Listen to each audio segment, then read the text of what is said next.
Territorio Reportaje. Porque todos tenemos una historia que contar. Con el periodista Agustín del Castillo.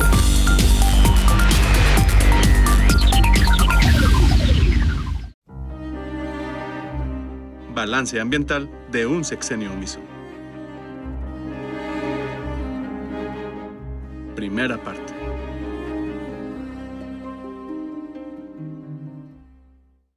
México tiene una de las riquezas naturales más sobresalientes del mundo, pero no ha tomado las medidas necesarias para manejarla de manera sustentable y con una visión de largo plazo y prevalencia del bien común. Antes bien, esa rica biodiversidad está siendo destruida, sobreexplotada, amenazada, principalmente para beneficiar intereses privados. Sobre todo porque en los últimos años no cambiaron las inercias negativas de los gobiernos anteriores y hubo un debilitamiento institucional que lo agravó, señalaron 35 especialistas de universidades públicas y organizaciones civiles que elaboraron la Agenda Socioambiental 2024, publicada previo al pasado proceso electoral y presentada a los 3 candidatos a la presidencia de la República. El afán central es que lo ambiental se asuma como centralidad temática del gobierno y al mismo tiempo como un eje transversal, pues prácticamente cualquier cosa que se haga en la esfera de lo público tiene bases o repercusiones de tipo ambiental. Los procesos de deterioro ambiental obedecen a dinámicas complejas en las que destacan 3 factores: la desigualdad económica, que se traduce en desigualdad ambiental, la captura por parte de las élites económicas y las corporaciones de las instituciones que toman las decisiones de gestión de los recursos ambientales y la prioridad concedida a megaproyectos y a la economía exportadora, pese a que con frecuencia sus impactos son gravísimos y los padecen en mayor medida las poblaciones en condición de pobreza, agregan los autores. De esta manera, en esta agenda damos cuenta de cómo los contados cambios progresistas, impulsados por ciudadanos, en algunos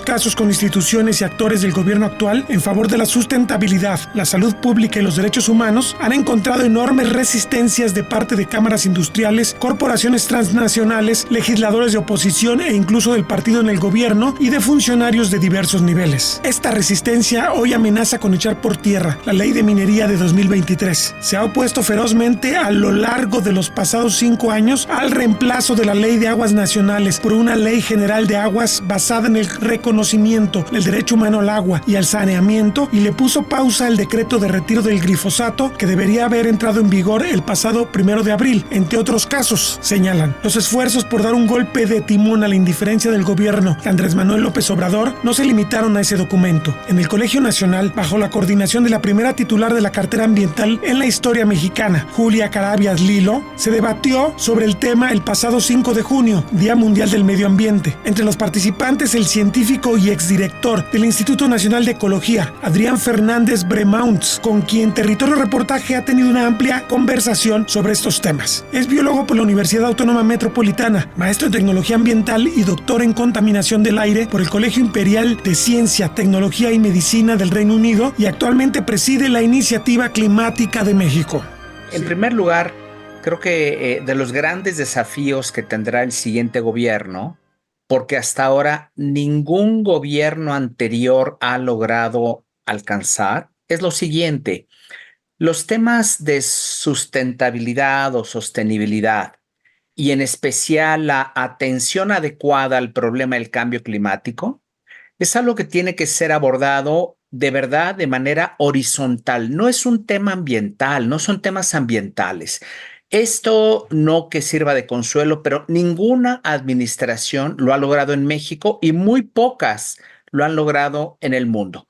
Entonces, primer tema es que seguramente la doctora Sheinbaum, que conoce bastante bien esta agenda, entenderá que ya no se puede trabajar de manera aislada, que un ministerio de medio ambiente, una secretaría de medio ambiente, no va a tener la capacidad ni la posibilidad de tener éxito en la agenda de sustentabilidad, porque rebasa con mucho el mandato, las posibilidades y el empoderamiento de esa Secretaría de Medio Ambiente. Ahora, ¿cómo abordar esto? ¿Cómo garantizar una transversalidad?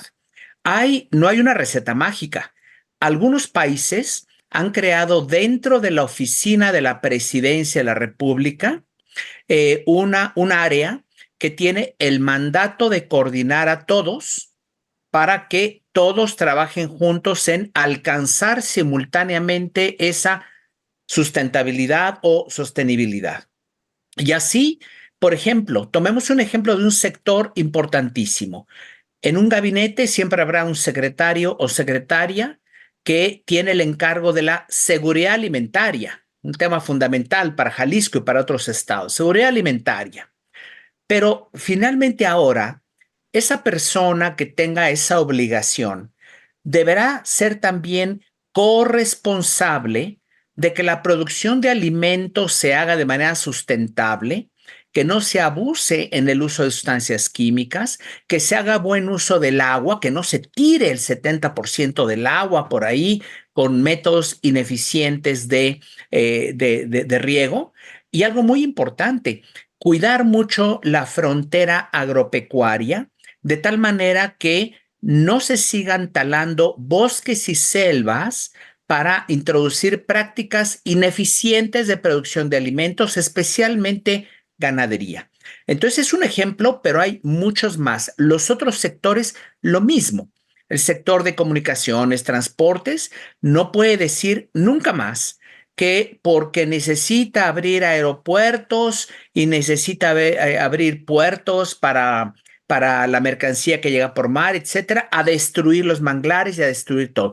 Esto ya no puede ser posible.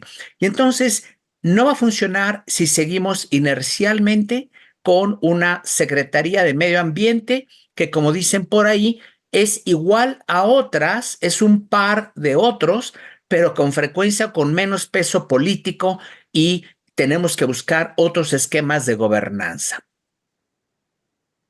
Doctor, es inevitable preguntar, estos 6 años recientes, fue tiempo perdido, pasaron muchas cosas, pero se debilitaron mucho las instituciones ambientales, menos presupuesto para áreas naturales protegidas, menos presupuesto para todo este tema de las energías renovables, quedó en el discurso, pero no se vio nada en la realidad.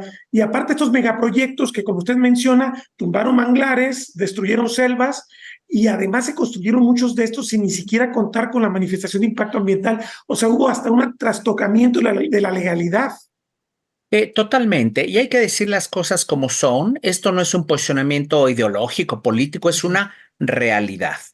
El sector medio ambiente, incluyendo la atención al problema del cambio climático, estuvo totalmente desatendido en esta administración que está por terminar.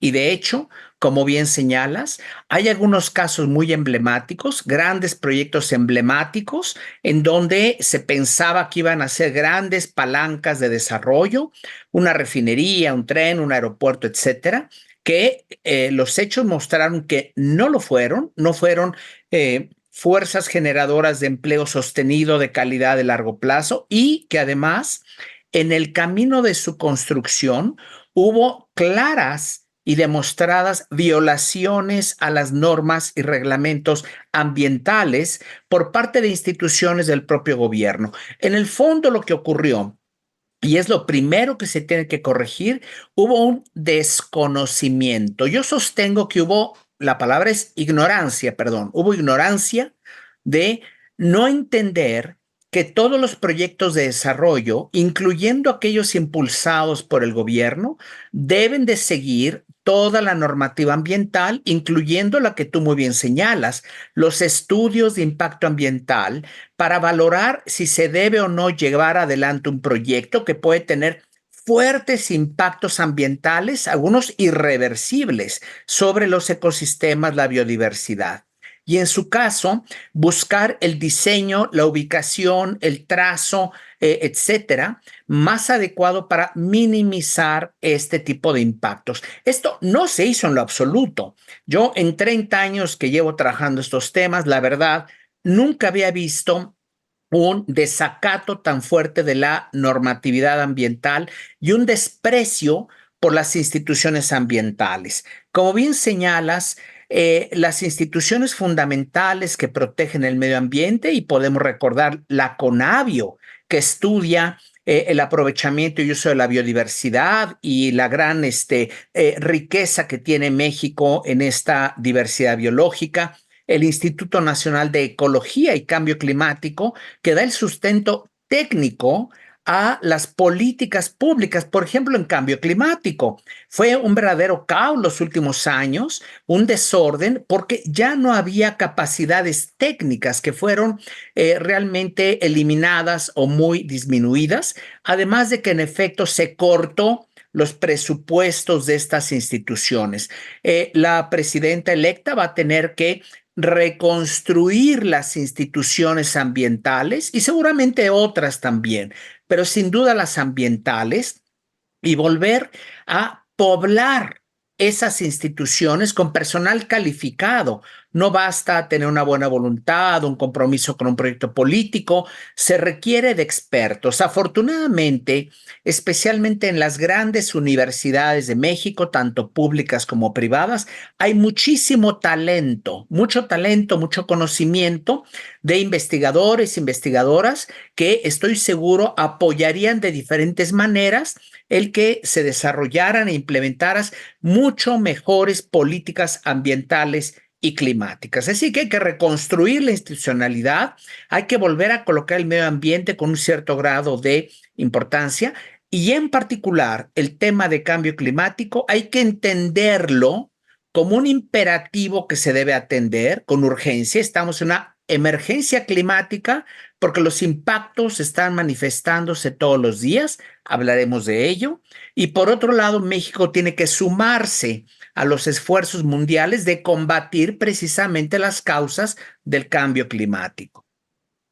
Doctor, y ahora que menciona el tema de cambio climático, ya estábamos de por sí con el tiempo encima en 2018, ya se habían clarificado muchas cosas, incluso el Instituto Nacional de Ecología y Cambio Climático generó una serie de herramientas para saber cuánto era el impacto económico de adaptarnos, de tener como sociedad una resiliencia, pero si se abandona esto y queremos retomar la cuenta 6 años después, pues evidentemente la cuenta no va a ser la misma. Efectivamente, prácticamente, y es una pena, perdimos prácticamente 6 años, fueron muy magros los avances, los esfuerzos realizados. Y podemos tocar las dos grandes vertientes de trabajo que tienen que ver con cambio climático.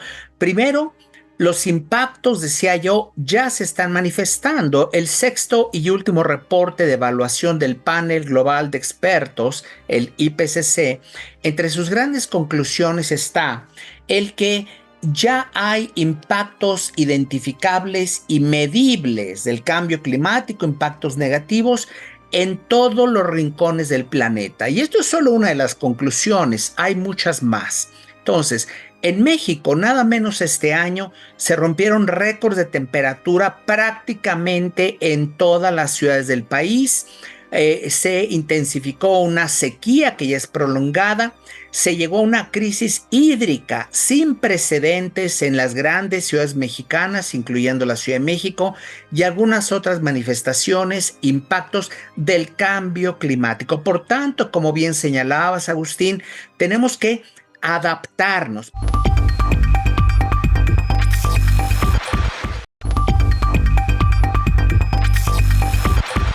El país requiere un gran programa nacional de adaptación y debe apostar por descarbonizar, lo que implica retomar la transición energética que dejó de largo la administración federal saliente. Primero tenemos que usar otra vez la ciencia, ver lo que los científicos nos dicen. Hay mucho entendimiento en México sobre de qué manera el cambio climático está ya impactando a los diferentes sectores, a la producción de alimentos, generando impactos en la salud, directo, indirectamente, dónde están los grandes estreses hídricos, etcétera. Hay mucha información. Hay que entonces desarrollar e implementar urgentemente un gran programa nacional de adaptación al cambio climático para, como bien señalabas, darle a la infraestructura, a las personas, a las ciudades, resiliencia, que tengan capacidad de aguante de estas condiciones cada vez más extremas por el cambio climático. Y identificar muy bien las poblaciones más vulnerables y los sectores más vulnerables. Está amenazada la producción de alimentos, está con un estrés tremendo la generación de electricidad. En fin, tenemos una verdadera crisis por el cambio climático, hay que atenderla. Pero luego está la otra gran vertiente del cambio climático, que es México, a pesar de que hay voces por ahí que repiten la verdad, pues de manera equivocada, le ponen atención quizá por no hacer la tarea, pues se la pasan diciendo que México emite menos del 2% de las emisiones globales y que por tanto no tiene que mitigar, que no tiene que reducir sus emisiones. Bueno, ahí se dan a conocer quienes solamente dicen eso, se muestra que no entienden el problema. Y aquí lo que ocurre es que el desarrollo futuro de México y de los países del mundo va de la mano de la descarbonización de todos los sectores de la economía. ¿Qué quiere decir esto? A ver, energía. Tenemos que generar más y más energía, pero con menos y menos emisiones. Necesitamos una transición energética acelerada y justa, que esta tiene que ir en la dirección de las energías renovables. Los últimos 5 años y medio prácticamente no se avanzó en energías renovables y se perpetuó el uso del carbón, del combustóleo, y se apostó por incrementar aún más la dependencia de la Comisión Federal de Electricidad por el uso de gas natural. Se habla mucho de soberanía energética. ¿Y qué fue lo único que hizo Comisión Federal?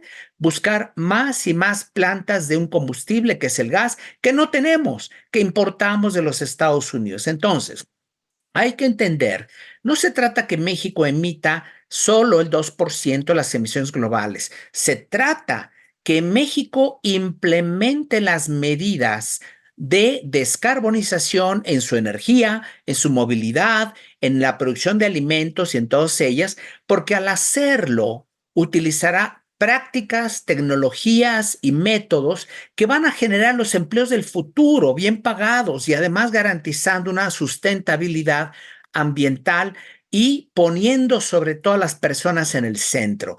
Quien dice no hay que mitigar, hay que adaptarnos, es quererse concentrar en sacar a las personas de las azoteas, de las casas inundadas, llevarles de emergencia comida donde está la sequía muy aguda. Eso se tiene que hacer, ya no queda de otra, pero tenemos que sumarnos a la lucha al cambio climático y eso quiere decir bajar nuestras emisiones. ¿Cómo podemos decirle al mundo que México es prácticamente el único país del G20 que en los últimos años decidió parar, bloquear las energías renovables por perpetuar el uso de gas, de combustóleo y de carbón, solo por una razón, que no era económica, no era de beneficio social, era que eran los combustibles que utilizaba la empresa del Estado, Comisión Federal?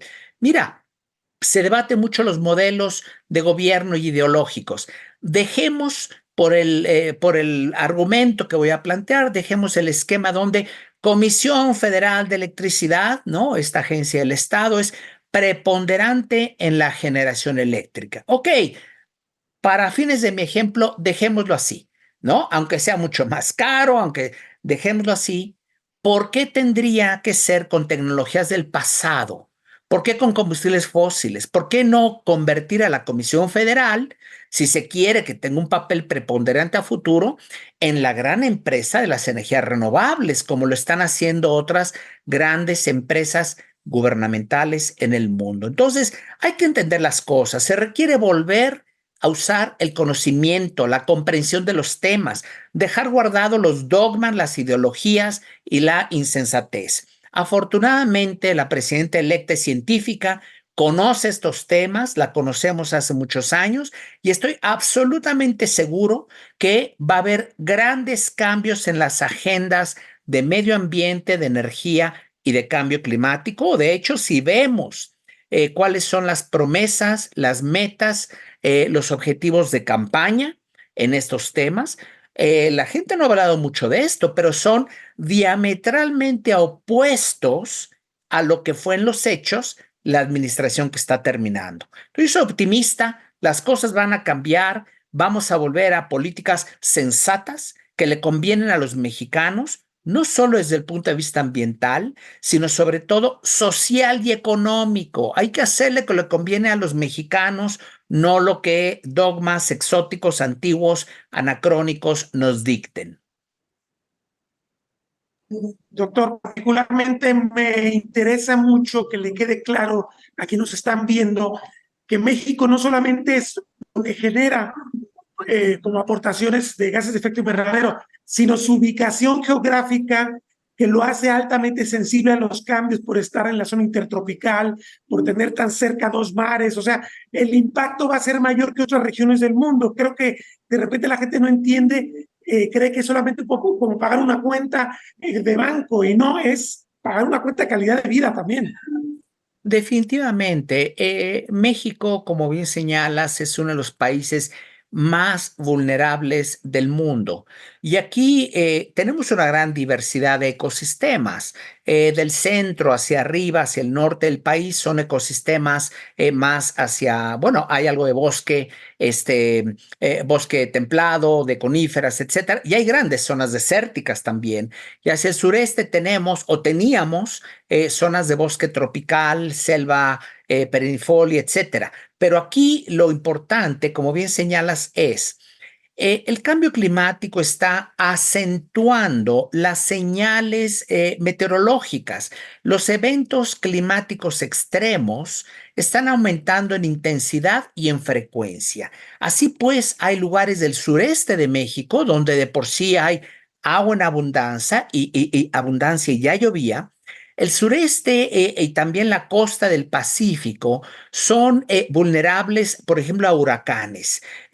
Ya se presentó hace unos meses en Acapulco un fenómeno sin precedentes a nivel mundial. En cuestión de unas pocas horas, lo que era aparentemente una tormenta tropical como cualquier otra, en muy pocas horas evolucionó hasta la escala más alta, más intensa de fuerza que puede tener un huracán.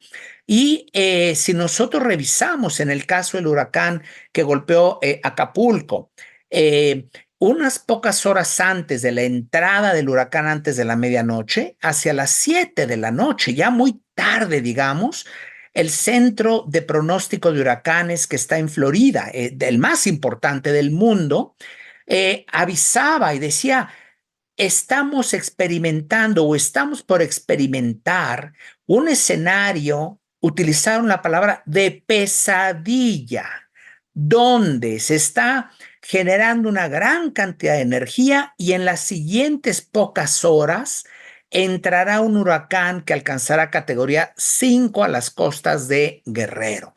Esto se sale de las récords históricos, se sale incluso de nuestras capacidades de pronóstico, de prevención. Eso habla de que ya el agua nos llegó al cuello literalmente y entonces tenemos realmente que cambiar las cosas. Todo el noroeste del país, que siempre ha sido seco, tenemos una sequía prolongada ya que va para más de una década. Y si vemos la disponibilidad del agua, que es el resultado de la combinación de cuánta precipitación hay, cuánto queda de agua en los mantos freáticos y cuánto utilizamos para las diferentes actividades humanas, vemos que tenemos cada vez menos y menos y menos disponibilidad de agua. Último ejemplo que tiene que ver con el ciclo hidrológico, las grandes presas del país.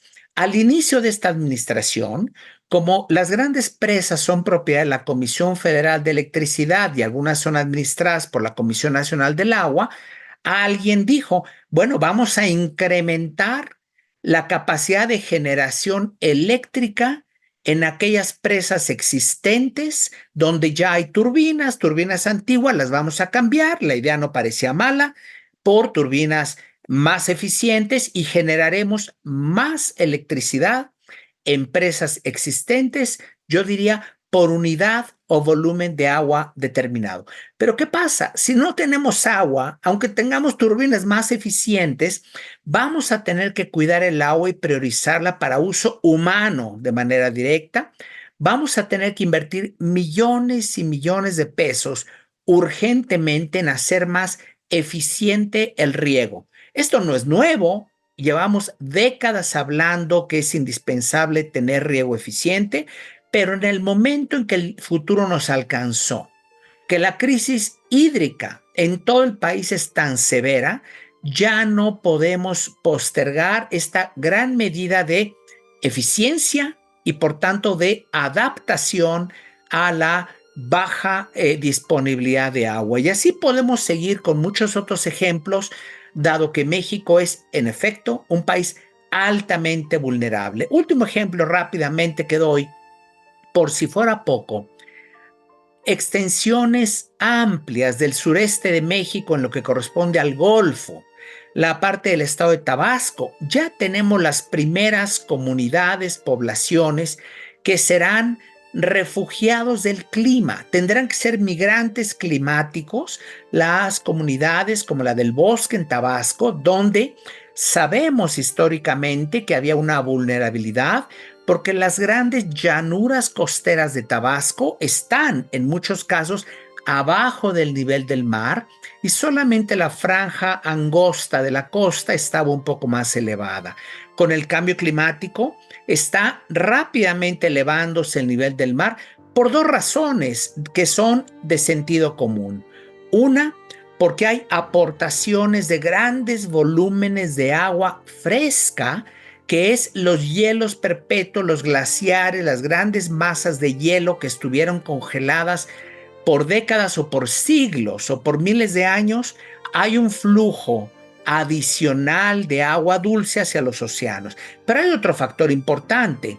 El agua de los océanos se está calentando en la medida que se calienta la atmósfera y simplemente por la expansión térmica del océano, aunque no hubiera una contribución adicional de más agua de los glaciares, por la expansión térmica del calentamiento del agua, estaría elevándose el nivel del mar.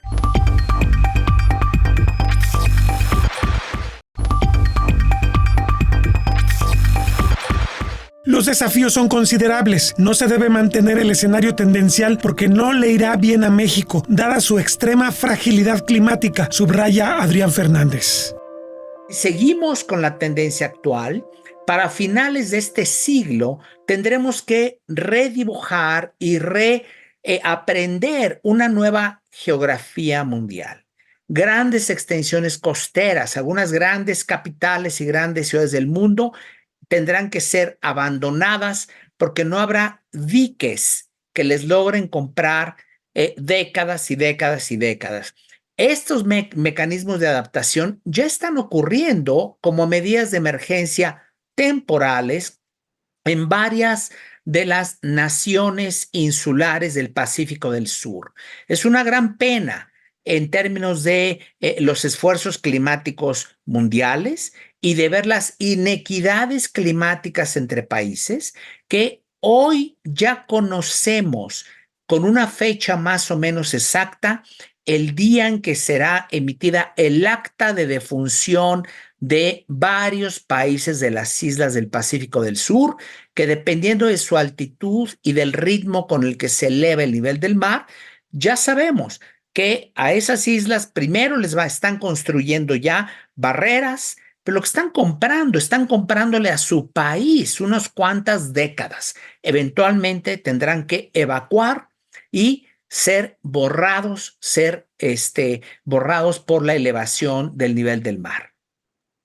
Yo no quiero ser catastrofista, pero México depende mucho de su sector turístico y buena parte del sector turístico es el turismo de playa. También vamos a tener que revivir, pero parece que nadie se da cuenta y se sigue construyendo igual los desarrollos turísticos y no existe como programas para decir, vamos moviendo esto, vamos cambiándolo porque no nos va a durar mucho. Agustín, importantísimo lo que señalas, y esto tiene que ver con el siguiente concepto. Se sabe mucho de los impactos del cambio climático actuales, incluyendo en México, y se tiene muy buenas estimaciones de los escenarios de los impactos futuros inevitables aún en las perspectivas más optimistas de una acción global, conjunta, decidida, etcétera, continuará intensificándose los impactos negativos. Por tanto, se debe de aplicar de inmediato ese conocimiento que tienen nuestros científicos para diseñar un gran programa nacional de adaptación y de combate a la vulnerabilidad climática. Y ahí tienen que cubrirse todos los sectores, todos. Y por ejemplo, hace 50, 70, 90 años, se emitieron normas, lineamientos, por ejemplo, con el tema que tú mencionas, los distanciamientos que deben conservarse de la llamada zona federal, una franja de una cierta amplitud que debe de permanecer sin construcciones entre el nivel de la última o la marea más alta registrada. De ahí se da un espacio adicional como de amortiguamiento en teoría, y solo hasta alejándose una cierta cantidad de metros lineales, pero también alcanzar una cierta altitud sobre el nivel del mar, es que se permiten edificaciones. Si la realidad cambió y está cambiando, se tienen que revisar inmediatamente toda la normatividad que tiene que ver con zona federal, con los planes de atención a emergencias, prevención de desastres, toda la agenda de protección civil y lineamientos de construcción. Urge revisarla. ¿Para qué? Para que no seamos omisos ni ignorantes y que ya no construyamos ningún tipo de infraestructura nueva, costera, hoteles, carreteras, aeropuertos y muchas cosas más que nazcan vulnerables por haber sido mal diseñados. Eso es un crimen, eso es un mal gobierno, eso es tirar el dinero a la basura.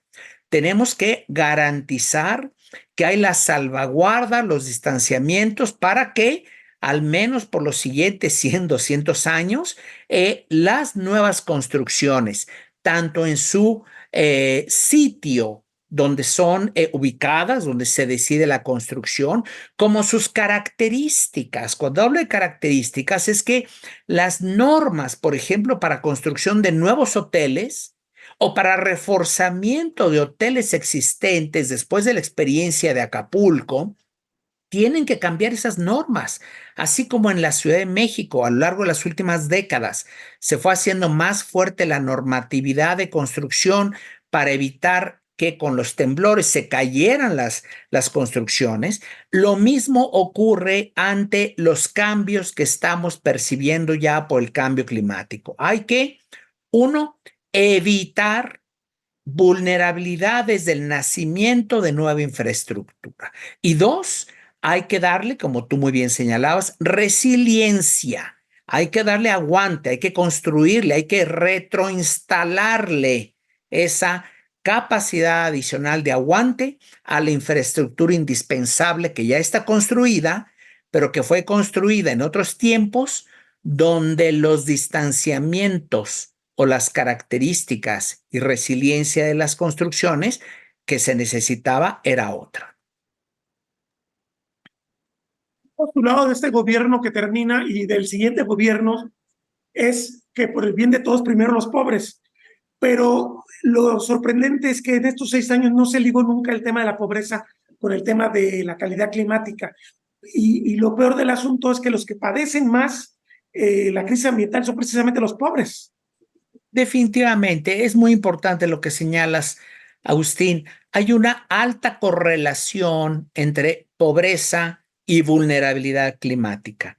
No quiere decir que por contar recursos económicos uno puede defenderse totalmente de los impactos del cambio climático, pero no hay duda que a quienes viven en condiciones precarias de pobreza, que viven al día, son los más vulnerables. De nuevo, ahí tenemos el caso del gran experimento terrible, muy doloroso de Acapulco, donde es cierto, edificios de lujo volaron, los vidrios, los canceles, etcétera. Bueno, estando o no asegurados, en pocas semanas o meses, las personas de alto ingreso rápido restablecieron su patrimonio. Pero las personas que vivían de manera precaria, sus hogares completos de lámina, de teja, etcétera, desaparecieron.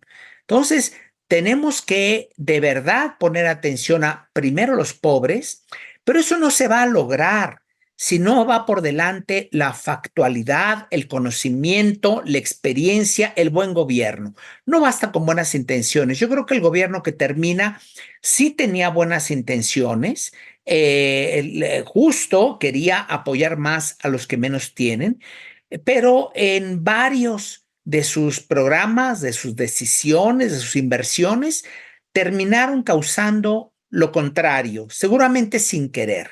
De nuevo, por estar peleados con el conocimiento, con la información, con los datos verídicos y no permitir el que se consultara a los muchos expertos y expertas que hay en México en todos los temas.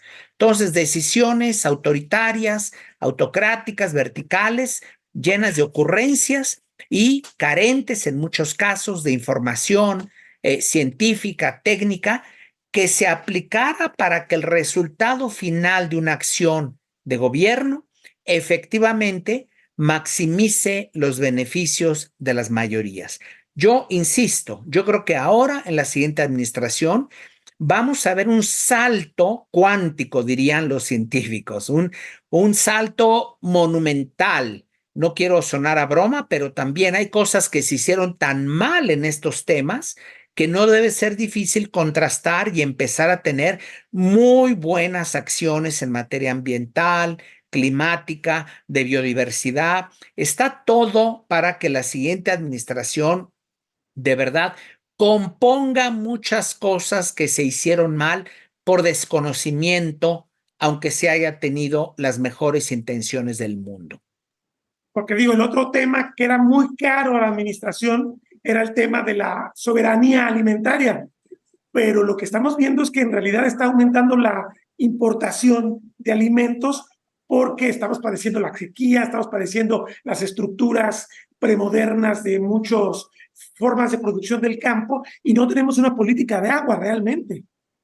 Efectivamente, y este es otro gran tema donde hay mucha evidencia. No se trata de posicionamientos ideológicos tuyos o míos. Ahí están los datos, ahí están los indicadores, las variables, y eso es lo que cuenta. Así como podemos reconocer que hay varios millones de familias que a través de los programas de apoyo social empezaron a recibir varios grupos poblacionales de la tercera edad y otros recibieron más recursos, que hubo un aumento en salario mínimo, cosas que seguramente repercutieron benéficamente en algunos sectores poblacionales. De la misma manera, la evidencia nos muestra que muchos alimentos de canasta básica se encarecieron, que la producción, tal como señalas, disminuyó para muchos de los cultivos clave, por la razón que haya sido. En todo el mundo están enfrentando las cuestiones del cambio climático y ante eso, una vez más, lo que se necesita es un buen gobierno informado para diseñar las políticas públicas más adecuadas, incluyendo en estas circunstancias donde hay algunas variables adversas, exógenas. Bueno, así es la realidad. Pongamos por delante la información, el conocimiento y el gran talento de los mexicanos para diseñar las mejores políticas que beneficien a todos. Simplemente para un poquito redondear esta plática, doctor, el tema de energía me parece muy interesante porque tenemos desde la virtud que serían las energías alternativas para reducir la generación de gases de efecto invernadero por un lado, pero además un país sin energía no se puede desarrollar. Entonces tenemos también una evidente descenso de la oferta de energía, que lo estamos viviendo en las ciudades también, y seguramente muchos inversionistas, entre muchas cosas, van a decir, ¿para qué me voy a México si no tengo garantizada el acceso a la energía, a diferencia de lo que pasaba hace 5 años y medio? Efectivamente, el mundo está cambiando de conjunto de manera acelerada en materia de energía. Adicionalmente, hay una serie de factores de la geopolítica regional que están influyendo a México y puede ser para bien o para mal. Y una vez más, México tiene que darse cuenta y evaluar muy bien todos estos aspectos para diseñar las mejores políticas. ¿Qué pasa en materia de energía? Primero, ya lo decíamos, la dirección es muy clara y es a ir incorporando de manera acelerada fuentes de energía que no contaminen las ciudades y que no calienten el planeta. Primera cosa. Segunda cosa, tenemos que mejorar muchísimo la eficiencia en el uso de la energía, la eficiencia en el uso para movernos, la eficiencia para iluminar las casas, las calles, los municipios. Un gran terreno por delante. También tenemos que atender algunos pendientes históricos de muchos años. Tenemos que atender dos espacios fundamentales. Primero, tenemos que garantizar el acceso universal a la electricidad. Afortunadamente, son unos pocos miles de hogares en México que están desconectados de la red eléctrica. En muchos casos, no será rentable intentar construir una red de transmisión carísima para llevar electricidad a un par de rancherías aisladas donde hay 5 familias. Pero hoy existe la tecnología dentro del mundo de la generación distribuida, esto es usar paneles solares que acoplados con baterías pueden instalarse y se ha venido haciendo por la actual administración y por anteriores administraciones. Seguiremos con esta conversación en una siguiente entrega.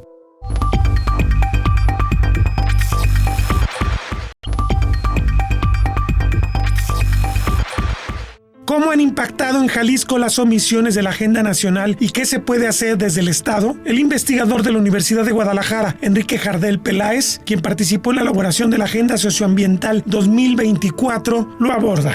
Si lo relacionamos esto con lo que sucede en las distintas regiones del país, pues hay ciertas particularidades, y desde luego en Jalisco podríamos resaltar algunos temas como lo que tiene que ver con el sistema agroalimentario, ¿sí? Desde luego entra la cuestión de bosques, pero también el tema de biodiversidad. Claro. Y si nos vamos a los centros de población, y no nada más la zona metropolitana de Guadalajara, pero pues las ciudades medias o pequeñas, pues están también los temas de residuos, ¿sí? En general yo creo que prácticamente de los 9 temas que abordó la agenda, los 9 capítulos que tiene sobre agua, biodiversidad, regiones forestales, energía, minería, sistema agroalimentario, plaguicidas altamente peligrosos, residuos y gobernanzas agrarias, pues todos de alguna manera son relevantes aquí en Jalisco, y los temas transversales que están abordados en todos los capítulos, que tienen que ver con cuestiones como cambio climático, pero también desigualdad y justicia ambiental, el tema de debilitamiento de las instituciones que se toca en varias partes, aunque aquí en Jalisco tenemos una situación en la cual hay la primera parte del sexenio un fortalecimiento, digamos, de la gestión ambiental, y luego pues un estancamiento, ¿sí? Y quizás en algunas cosas cierto retroceso. Y bueno, el tema que también mencionan, aunque no es un tema ambiental, pero está en el ambiente, es el tema de la general inseguridad que hay en todas las regiones de México. Sí, pues es que eso se liga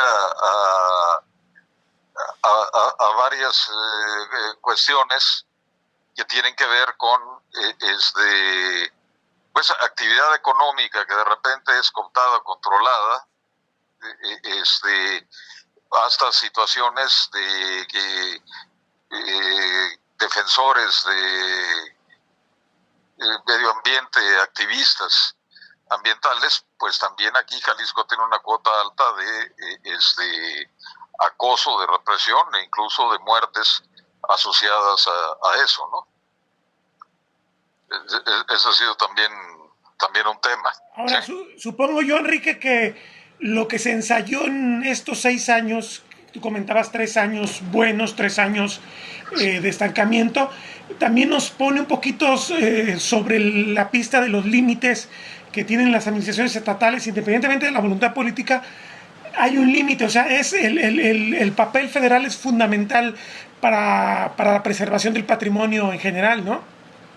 Claro, hay una cuestión clave ahí de articulación entre los 3 órdenes de gobierno. Se tiene que trabajar y bien en los 3 niveles. Entonces, por ejemplo, aquí en Jalisco, pues uno de los instrumentos principales para poner en práctica una política ambiental fueron las juntas intermunicipales, o han sido las juntas intermunicipales. Y ahí hay una articulación de la administración estatal con las administraciones municipales, pues que ha tenido resultados, ¿sí? No todos los que quisiéramos, pero ha habido avances.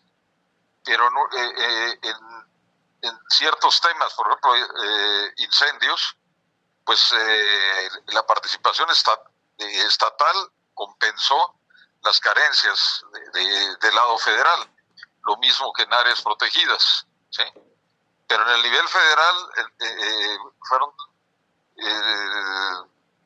2 casos, CONAFOR y CONAMP, en las cuales se redujo pues el presupuesto, se redujo personal, no se dio seguimiento a programas clave, y pues son 2 cosas que brincan aquí en la situación estatal. Digamos, el fortalecimiento de las áreas protegidas se cubre la parte de incendios, pero por otro lado, en la parte de la producción forestal sustentable, pues no hay avances y tenemos un problema crítico de tala ilegal repartido por todo el estado, ¿sí? Y asociado también con el tema de repunte de la deforestación, asociada sobre todo a cultivos comerciales.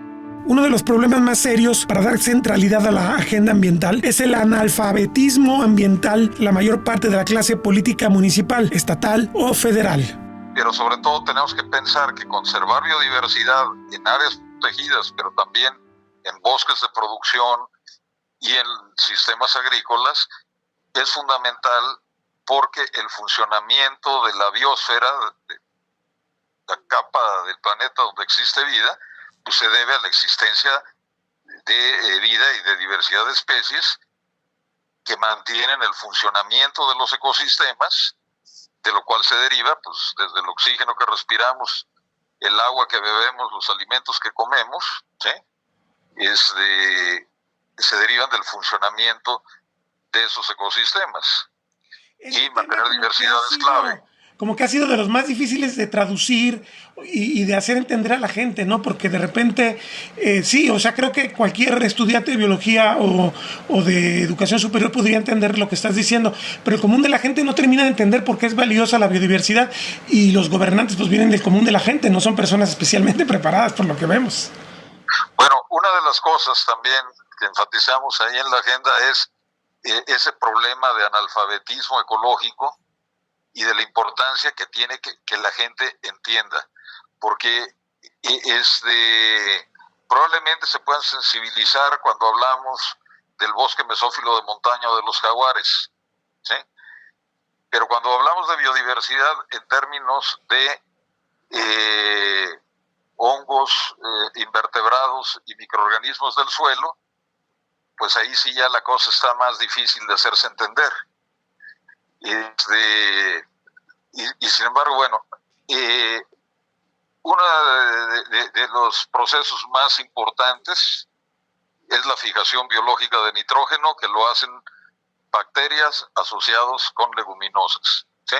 Uh-huh. Podríamos pensar diario, cada vez que nos comemos un plato de frijoles o de habas o de garbanzos, que ahí en la producción intervinieron bacterias fijadoras de nitrógeno, ¿eh? La producción de madera depende fuertemente de la acción de los hongos asociados a las raíces de los árboles, ¿sí? Que les ayudan a captar agua y reciclar nutrientes, ¿sí? Entonces, fundamental conservar esos hongos micorrízicos. Y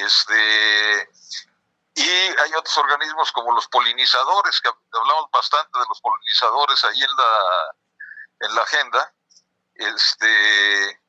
y cualquier persona en el desayuno podría pensar que desde la papaya o el plátano que tiene el desayuno hasta el jugo de naranja y el café se producen gracias a la acción de polinizadores. 80% de los cultivos agrícolas dependen de polinizadores y los estamos matando con insecticidas. Claro. ¿Sí? Sí.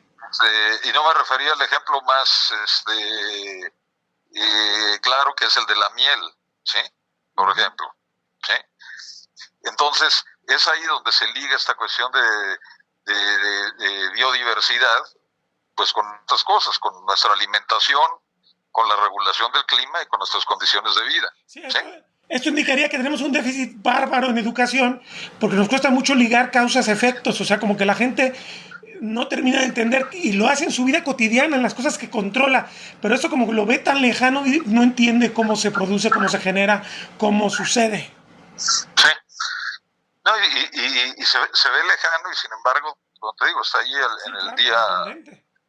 El día a día. Y hay otro tema que tocamos también,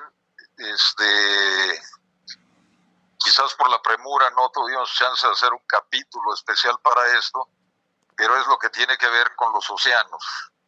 Sí. Y es una cosa sorprendente. Vivimos en un país que está flanqueado por 2 océanos, ¿sí? Tenemos agua por los 2 costados del país. El océano pues ocupa 3/4 partes del globo terráqueo y es el gran regulador del clima, ¿sí? Pero además otra cosa que se nos olvida es que también 3/4 partes del oxígeno que respiramos pues viene del fitoplancton que está en el mar, ¿sí? A veces nos acordamos de las plantas verdes en la purificación del aire y eso, pero también están esos organismos en el mar. Como regulador del clima, pues influye en el clima en el continente. Entonces, el agua de lluvia, que ahorita ya estamos desesperando de que llegue, ¿sí? Pues viene de los océanos. Y fenómenos oceánicos como el niño o la niña, pues determinan las condiciones de clima en tierra, ¿sí? Y aunque hay 15 millones de habitantes en zonas costeras y tenemos las ciudades con las tasas de crecimiento demográfico más altas, pues lo único que se plantea en la política relacionado con eso, con la costa, es desarrollos turísticos, desarrollos portuarios, ¿sí? Y más crecimiento urbano, ¿sí? Y se piensa, si acaso, en la playa, pero es como si el mar no existiera. Territorio Reportaje. Porque todos tenemos una historia que contar. Con el periodista Agustín del Castillo.